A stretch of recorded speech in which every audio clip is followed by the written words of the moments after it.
la loi de 2005 sur le handicap qui avait été voulu par le président Jacques Chirac et qui avait été adopté, et j'étais parlementaire à l'époque, à l'unanimité au Parlement. Concernant le handicap, sourd et muet, il y a encore beaucoup de travail à faire. Mais je me félicite qu'à Poitiers, avec l'aide de l'Éducation nationale, on a pu appliquer ce qui s'appelle l'école inclusive, c'est-à-dire au sein d'un groupe scolaire, Paul Blé, des classes qui permettent l'inclusion effective. Ceci étant, il reste beaucoup de travail dans le domaine de la santé, dans le domaine des loisirs, dans le domaine de l'éducation pour progresser encore. Mais l'objectif est tracé. La deuxième revendication, et c'est l'essentiel aujourd'hui, c'est la revendication liée à la reconnaissance de la langue des signes à travers une modification de la Constitution dans son article 2. Je ne vais pas vous cacher que c'est une démarche extrêmement difficile. Et je crois qu'en tant qu'ancien parlementaire, il serait malhonnête de ma part de vous dire que je suis favorable à le faire. C'est compliqué, une réforme de la Constitution. Et je pense qu'à travers cette revendication, c'est une prise de conscience. C'est une prise de conscience, que j'allais dire, de la citoyenneté. Les parlementaires, vous en avez parlé, certains vous ont reçus, c'est tout ça est très bien. Mais je pense qu'il faut qu'il y ait ce débat en France. Vous dire ça va se faire, j'y suis capable, soyons sérieux, vous êtes sérieux et soyons-nous sérieux. Je ne vais pas dire les députés n'ont pas le fait, c'est plus compliqué que ça. Mais poser aujourd'hui en ces termes que pour de nombreux citoyens, la langue des citoyens français, la langue des signes est un outil indispensable pour vivre cette citoyenneté, vous avez raison. Alors comment le traduire pour que l'exigence soit encore plus reconnue par les pouvoirs publics, que ce soit au niveau national ou au niveau local, et sachez que sur ce sujet, on serait en fin de compte mal placé à Poitiers de ne pas le prendre à bras le corps, car tout est parti de Poitiers. Tout est parti de Poitiers, il suffit de regarder derrière nous les photos de l'exposition pour montrer que à partir de 3 associations qui ont été constituées, tout a cheminé. Ça a été un accueil, puis après ça a été le domaine de l'éducation. Bref, il y a eu toute une série de choses. Et puis, il y a eu aussi d'autres sujets. Je me souviens qu'il y avait eu une manifestation près de l'Assemblée nationale sur le sujet de dépistage. Je ne sais pas si vous vous souvenez, le sujet de dépistage en naissance, ça avait fait aussi l'objet d'un débat. Donc, si nous sommes là, les élus, ici, c'est pour vous soutenir, mais pour faire avec vous. Parce que je pense que ce qui se passe à Paul Blé, on peut renforcer les choses dans les années qui viennent. Car c'est par l'éducation inclusive que nous arriverons à faire développer votre cause et répondre concrètement à un certain nombre de demandes. Concernant le débat citoyen à travers la Constitution française, c'est un débat sérieux, important. Moi, je soutiendrai toute démarche, mais je sais que c'est un parcours long et compliqué. C'est un parcours long et compliqué, vous savez.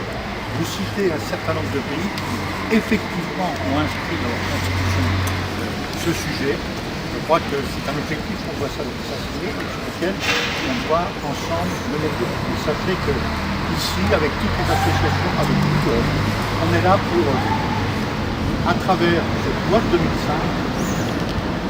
on aura gagné la partie lorsque cette loi de 2005, tous les domaines sera appliquée. Et je peux dire qu'au quotidien, il faudra encore des adjoints pour, au quotidien, remplir la mission et faire des projets. Mais je crois qu'avec l'aide de l'Éducation nationale, nous allons faire un certain nombre de choses. Merci pour votre participation et on est avec vous.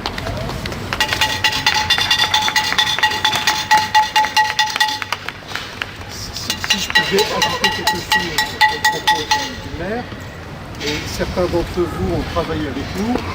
C'était d'une expérience, mais c'est l'expérience de la journée défense citoyenneté qu'on a fait avec les armées.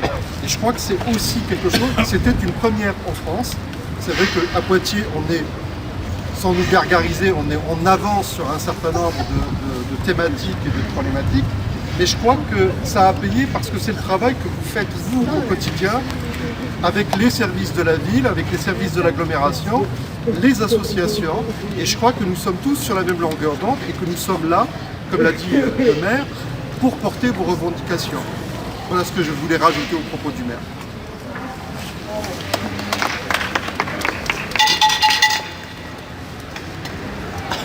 La pluie a attendu.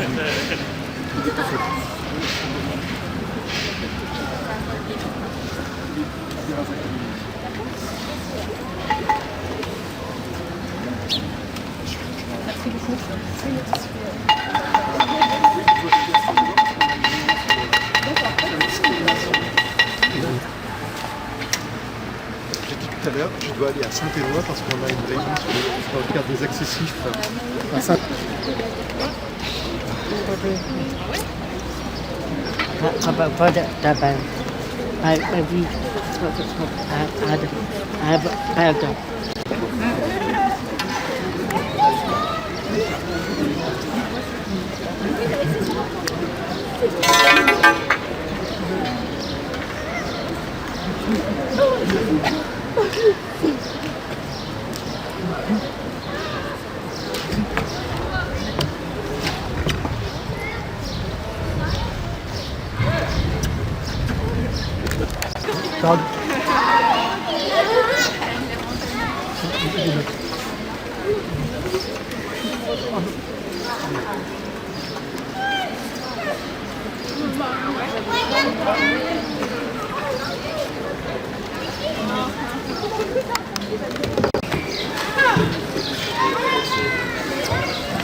Vous savez c'est quoi la vidéo? Eh bien, il faut faire ça, c'est ça.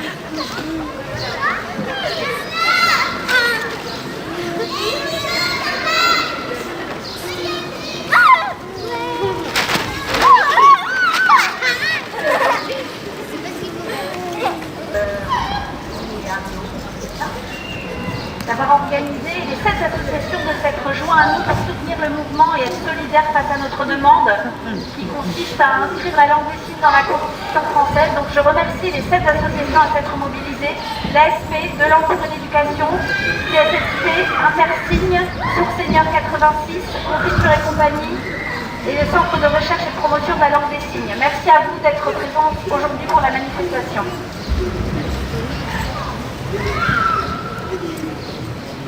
Merci à tous d'être venus. Je pense qu'on a à peu près une centaine de personnes. Donc la manifestation vient du groupe Sourds en colère qui a décidé que les choses s'organisent aussi localement et pas que nationalement. Donc l'équipe composée de Sybille, Maëlle et moi-même avons massivement organisé la manifestation de ce soir grâce au soutien des 7 associations qu'on remercie. Donc il y a plusieurs personnes présentes aujourd'hui représentant ces associations-là qui nous ont soutenus. Seuls, nous n'aurions pas pu organiser ce moment. Donc il est inutile que je répète nos demandes puisque vous les connaissez. Donc l'inscription de la langue des signes dans la Constitution. Nous sommes tous là pour ça. Formation et de promotion de la langue des signes. Donc je vois de nombreuses personnes sourdes, nous sommes je pense 150 à peu près, donc c'est une énergie qui nous est parvenue dans nos bras pour signer. Si on faisait une petite analyse de notre sang, on verrait qu'il y a de la langue des signes dans notre ADN. Donc cet ADN c'est vous depuis la toute petite enfance, même quand vous grandissez dans l'oralisme, même quand vous avez été forcé par la rééducation orthophonique, même quand vous étiez forcé à l'école à oraliser, même quand vous galériez avec vos amis et les copains pour discuter, il y avait toujours la langue des signes en groupe. Et donc le Centre de recherche et de formation de promotion de la langue des signes vous remercie à tout le monde s'être mobilisés aujourd'hui et d'apporter cette veine de la langue des signes pour cette entrée dans la Constitution française.